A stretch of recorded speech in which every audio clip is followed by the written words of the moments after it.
প্রেগনেন্সির সময় ট্রাভেল করা কি সেফ? এই প্রশ্নটি আমাদেরকে চেম্বারে অনেক প্রেগনেন্ট মহিলাই জিজ্ঞেস করে থাকেন।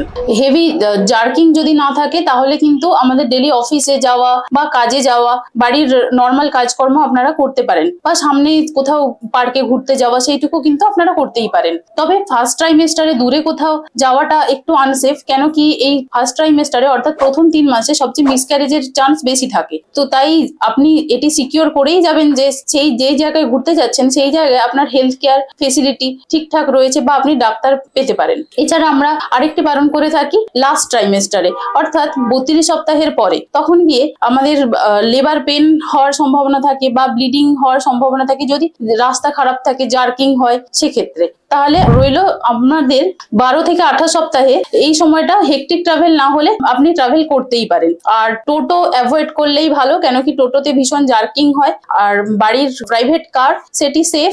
এয়ার ট্রাভেলস অর্থাৎ ফ্লাইটে যাতায়াত করতে পারেন, ট্রেন সবচেয়ে সেফ। আর সিট বেল্টটি আপনি পেটের নিচে পরুন, তাতে বাচ্চা সেফ থাকবে।